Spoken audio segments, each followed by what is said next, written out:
Lalit B Sharma का सादर प्रणाम। श्री राधे राधे।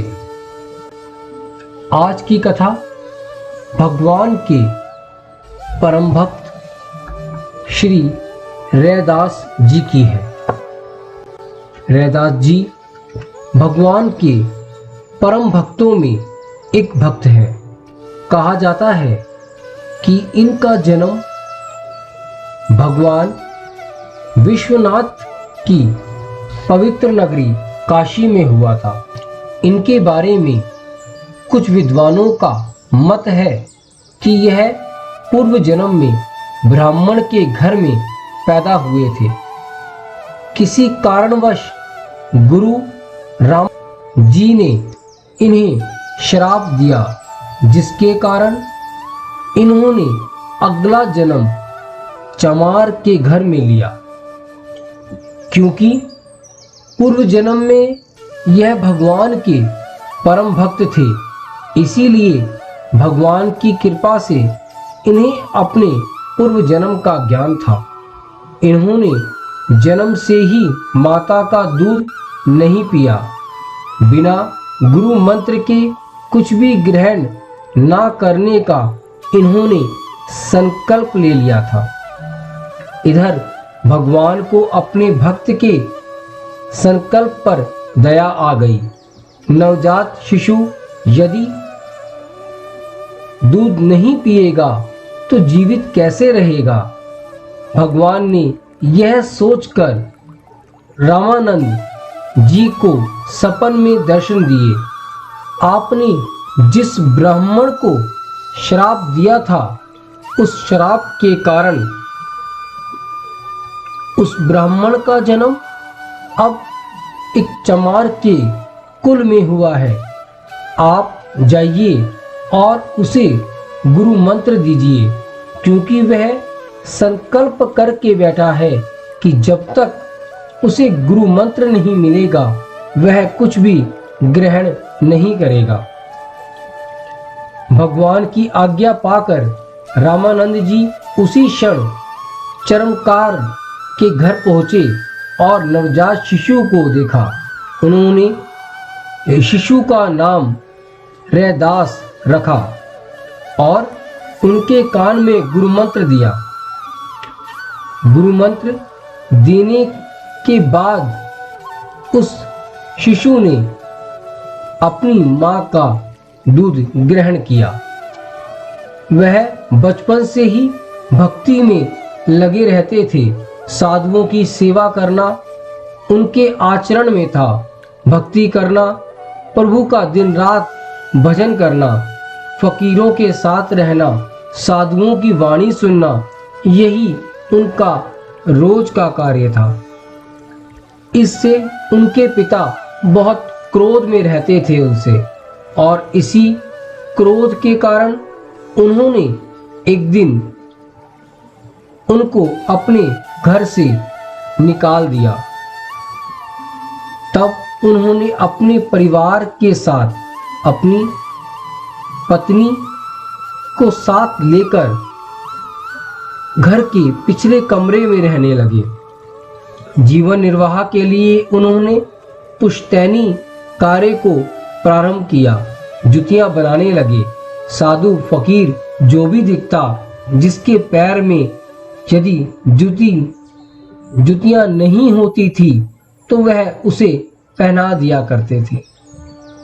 अब भगवान अपने भक्त को कैसे दरिद्रता में देख सकते थे।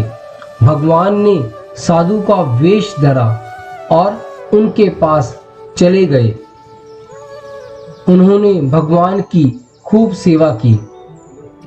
भगवान साधु के रूप में जो थे, जाते वक्त पारस का पत्थर दिया और कहा कि यह रत्न से कम नहीं है।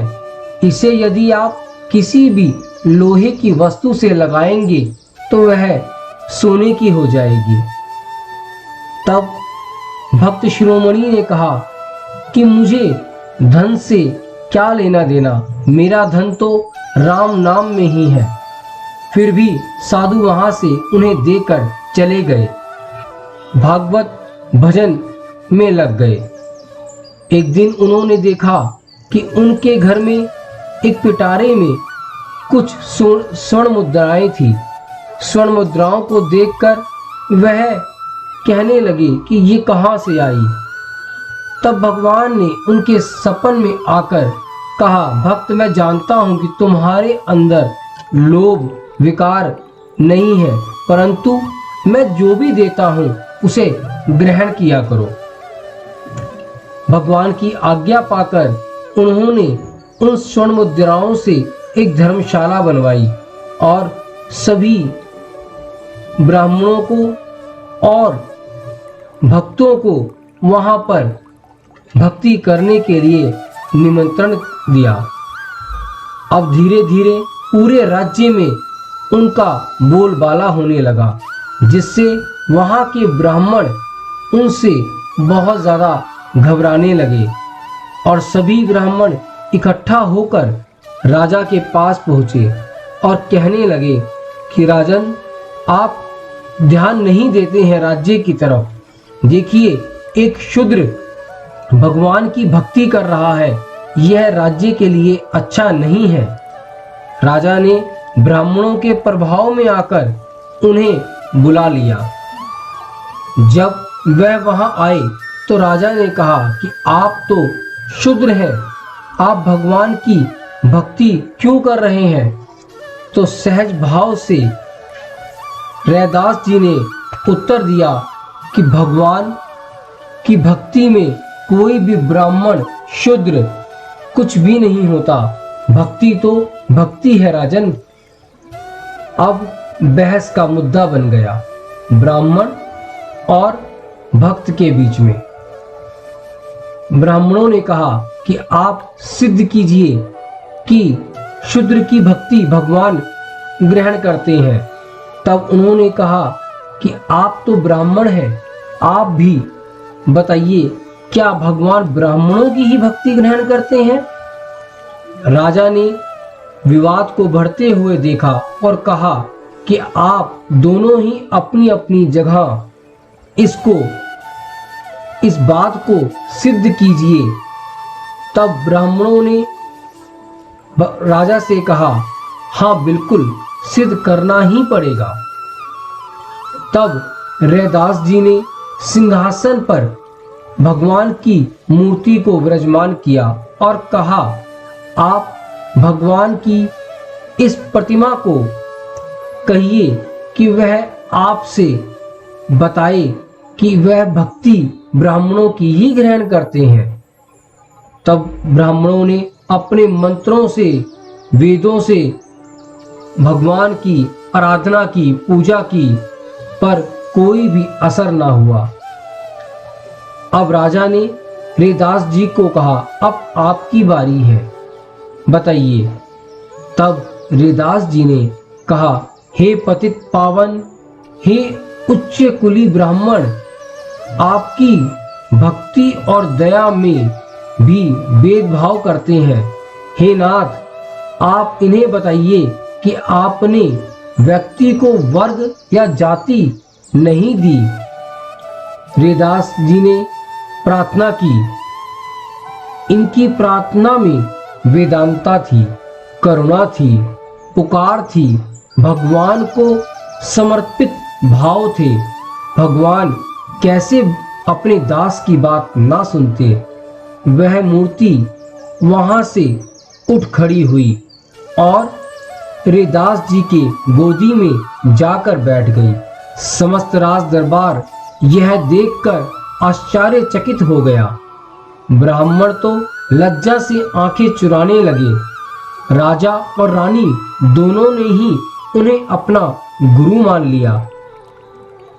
यह सब देखकर सभी वहां रैदास जी की जय जयकार करने लगे। तब रैदास जी ने कहा, ब्राह्मणों, मैं भी पूर्व जन्म में ब्राह्मण था। अपने गुरु के श्राप के कारण मुझे यहाँ जन्म लेना पड़ा। रैदास जी ने अपने जीवन भर साधना पथ पर चलते हुए लाखों शिष्यों को प्रभु की शरण में जाने का ज्ञान दिया।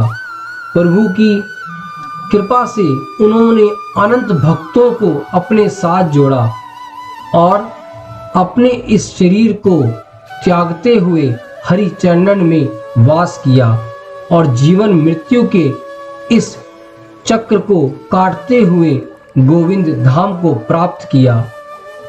भगवान की भक्ति में कोई भी भेदभाव नहीं होता, कोई ब्राह्मण कोई शूद्र नहीं होता। भगवान सिर्फ भावों को ही लेते हैं। इसीलिए श्री गोविंद की कृपा हर किसी पर रहती है। उस कृपा को जानना ही एक भक्त के लिए सबसे कठिन कार्य होता है। अपने भाव से भगवान को प्राप्त करें और गोविंद की कृपाओं का आनंद लें। इन्हीं शब्दों के साथ अपनी इस वाणी को मैं विराम देता हूँ। मिलते हैं एक नई कथा के साथ। श्री राधे राधे।